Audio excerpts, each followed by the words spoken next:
Bonjour vous. Aujourd'hui, dans la série Celles qui se sont lancées, je sors un peu de mes habitudes puisque je vous présente James. Bonjour James. Bonjour Sophie. Peux-tu nous dire qui tu es? J'ai 58 ans, je suis marié, j'ai deux enfants je souhaite aujourd'hui partager la réussite parce que j'étais, comme tout un chacun, à la recherche de quelque chose, d'une nouveauté, j'étais à la recherche d'un emploi aussi. Et donc, la réussite d'avoir créé un poste au niveau de la direction générale d'un grand groupe français. Ouais, c'est une expérience moi qui me sidère et je trouve ça top. Et est-ce que tu pourrais nous raconter? Bien sûr.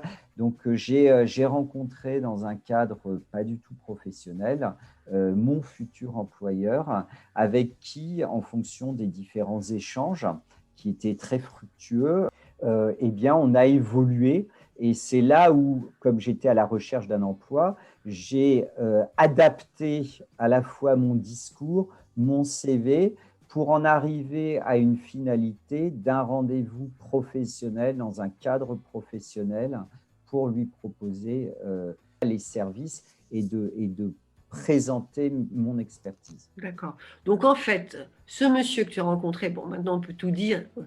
Nous allons promener nos chiens le matin ensemble. Tu as rencontré ce monsieur de cette manière-là. Vous avez créé un lien. Vous avez organisé un entretien professionnel, ce qui n'est pas évident avec un DG. Et là, comment tu as abordé les choses avec lui? Alors oui, alors un point déjà important, c'est que lorsque je lui ai demandé un rendez-vous, je lui ai demandé un rendez-vous professionnel. Donc, c'était dans un cadre professionnel pour qu'il n'y ait pas de parasites, que ce soit des chiens ou autres. C'est-à-dire qu'il savait, lorsqu'il m'a reçu, qu'on allait aborder un sujet professionnel et non pas un sujet plus ou moins amical. Donc, comment j'ai abordé? Je me suis renseigné, alors déjà je m'étais renseigné en le fréquentant sur sa personnalité, mais je me suis aussi renseigné sur lui, à la fois sur sa société, sur son poste, sur ce qu'il avait pu publier ou pas sur Internet, quelles étaient aussi euh, les revues de presse le concernant.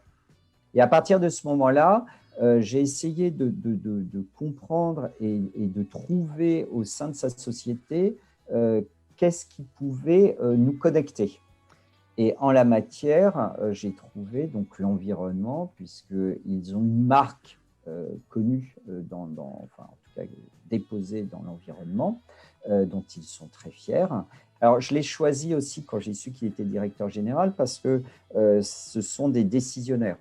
Donc, ce n'est pas un prescripteur. Donc là, j'étais sûr que j'allais avoir une réponse, positive ou négative, mais une réponse.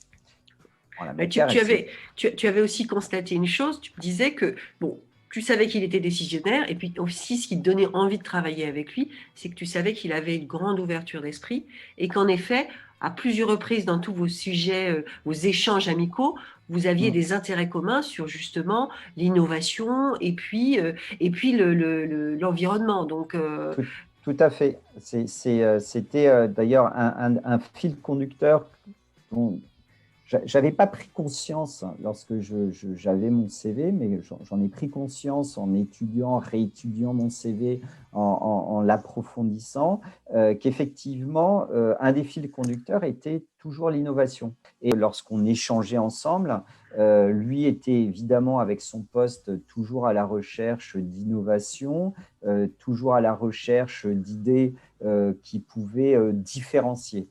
Parce que toute société a besoin d'être différenciée. Et j'ai abordé ce sujet, là encore, en lui expliquant comment, par mon intermédiaire, il pouvait être, enfin, sa ouais. structure pouvait se différencier. Ouais, et comment toi, tu pouvais répondre à ces attentes, à ces sujets d'intérêt. Tout Et à alors fait. donc, qu'est-ce qui s'est passé? C'est-à-dire que toi, tu as présenté ce que tu savais faire et vous avez cet échange. Et comment ça s'est conclu? Comment ça s'est conclu?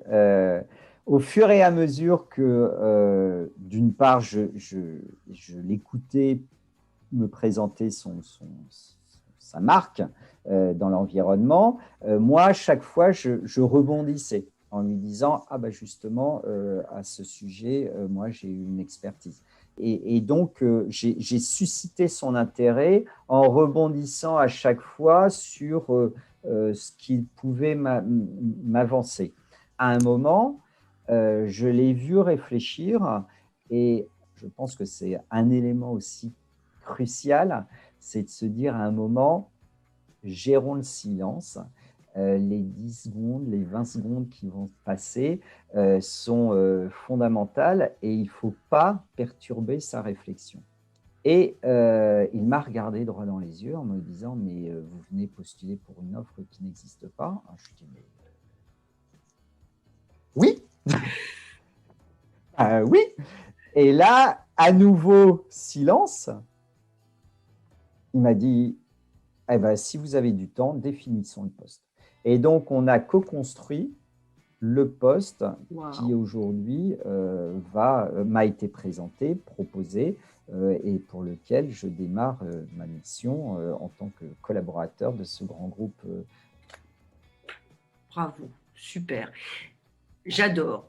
Qu'est-ce que tu conseillerais à des femmes qui aimeraient bien faire pareil, mais qui n'osent pas forcément aller aborder le DG d'une grande boîte pour proposer leurs services? Je pense que d'une part, il faut croire en elle. Il faut qu'elle croie en elle.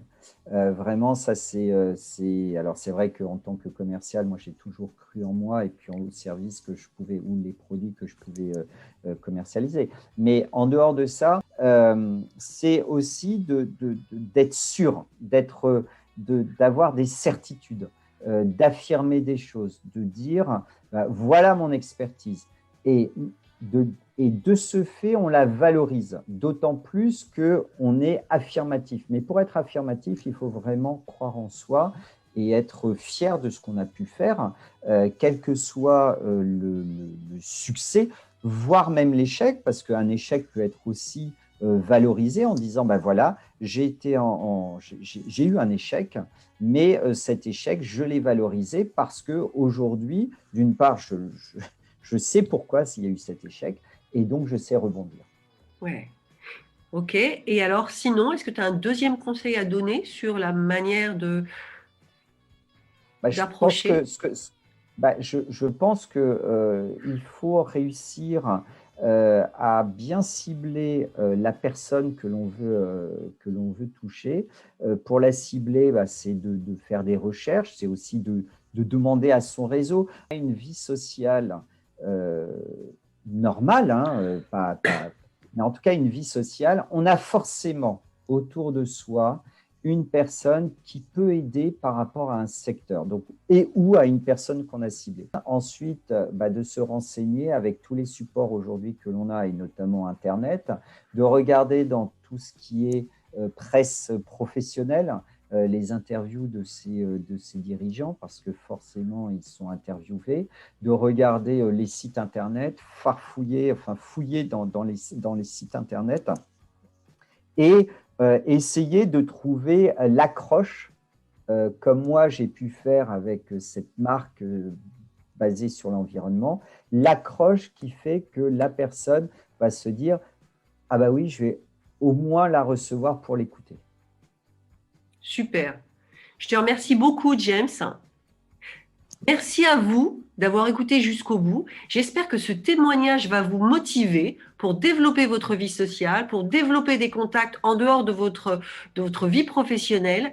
Et si vous avez un domaine d'activité qui vous intéresse plus ou un DG qui vous semble, avec qui vous aimeriez travailler, j'espère que ce témoignage va vous motiver pour vous rapprocher de cette personne et puis proposer de co-construire un poste qui conviendrait aux deux partenaires. Voilà, je vous remercie, je vous souhaite une très belle semaine et à mardi prochain.